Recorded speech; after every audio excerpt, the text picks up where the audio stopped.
on va parler de l'OMRH.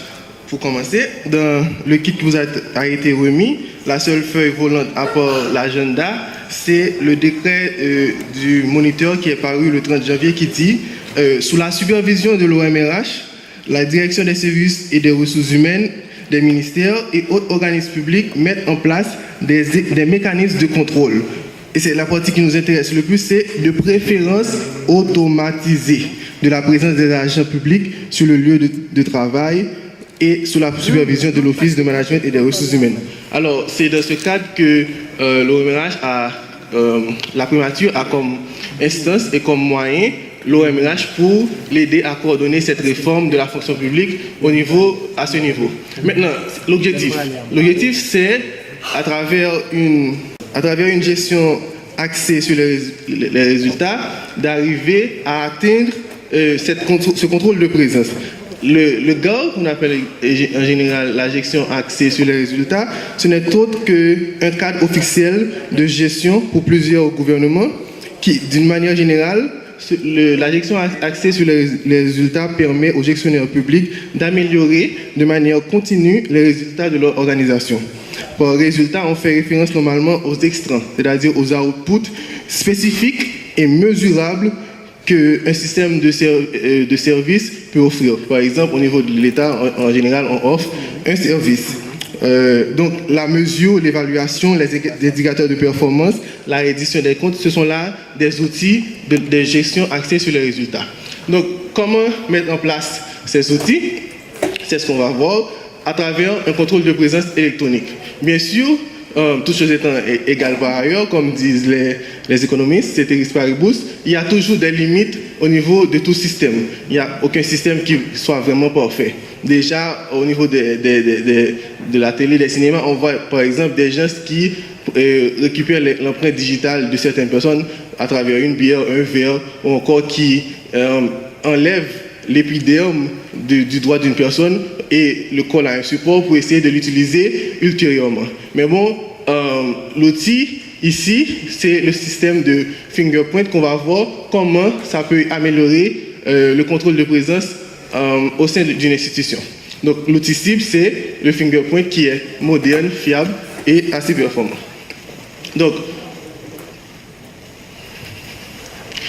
par définition, ici, on doit voir qu'il y a deux aspects. Il y a le contrôle d'accès et il y a le contrôle de présence. Le contrôle d'accès permet de contrôler, par exemple, si vous avez une salle où il y a des dépôts, des documents confidentiels, une salle d'archives, qui permet de savoir qui peut y accéder ou pas. Alors que le contrôle de présence, c'est tout simplement pour savoir à quelle heure vous êtes arrivé et si vous êtes venu. Donc, il y a ces deux termes qui sont assez distincts, mais qui peuvent être réunis au niveau d'un seul et même dispositif. Donc, comment ça se passe? Ce contrôle peut être fait de manière biométrique.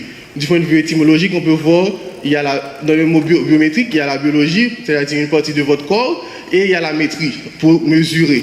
Donc, biologique, ça peut être soit un aspect rétinien, c'est-à-dire avec vos yeux, ou encore un aspect avec les doigts, c'est-à-dire les empreintes digitales. Donc vous savez déjà, même les jumeaux ont des empreintes différentes. Donc d'où l'unicité du contrôle de présence. Maintenant, qu'est-ce qu'il y a comme étape? La première étape, ce qu'on a fait, par exemple à l'OMRH, c'est de récupérer plusieurs institutions de la place qui offrent ce service. Maintenant, une fois que le système est installé, vous pouvez, par exemple, commencer à configurer l'application au niveau soit du directeur des ressources humaines ou encore de l'informaticien qui charge la liste des employés, configure les horaires de travail, comme c'est dit dans le décret, de 8h à 4h. Vous configurez aussi pour les différents employés qui peuvent puncher à plusieurs reprises ou pas, parce que vous avez la possibilité, par exemple, il y a des gens qui vont sortir pour aller dans les réunions, d'autres employés ne pourront peut-être pas puncher à plusieurs reprises. Ensuite, vous configurez l'application. Maintenant,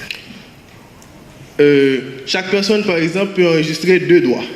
Vous enregistrez votre doigt à 3 reprises et l'autre doigt à 3 reprises aussi pour que l'appareil puisse reconnaître de manière parfaite votre empreinte digitale. Le deuxième droit, c'est au cas où vous êtes blessé et le droit en question n'est plus utilisable. Donc vous avez la possibilité d'utiliser un deuxième droit. Donc la deuxième étape, c'est l'enregistrement.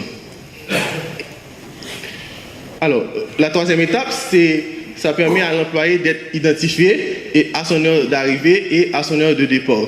Donc, une fois que la personne vient, la personne s'authentifie à l'entrée et il s'authentifie au départ.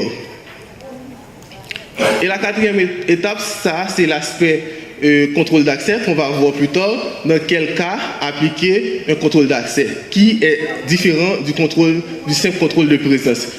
Pour le contrôle de présence, on peut savoir à quelle heure la personne est entrée et à quelle heure elle est sortie, tout simplement. Mais il n'y a pas un empêchement qui fait que la personne peut entrer dans la salle ou non. On va voir plus tard comment et dans quel cas appliquer un contrôle d'accès. Alors, quels sont les résultats escomptés pour le contrôle de présence dans le cadre de la réforme administrative? Premièrement, on a un contrôle d'accès biométrique, ce qui assure la sécurité totale et l'exactitude des inscriptions. Par exemple, une personne n'a plus la possibilité ou encore l'opportunité de se faire enregistrer. Par exemple, je t'appelle et je dis à mon copain, tu peux signer à ma place.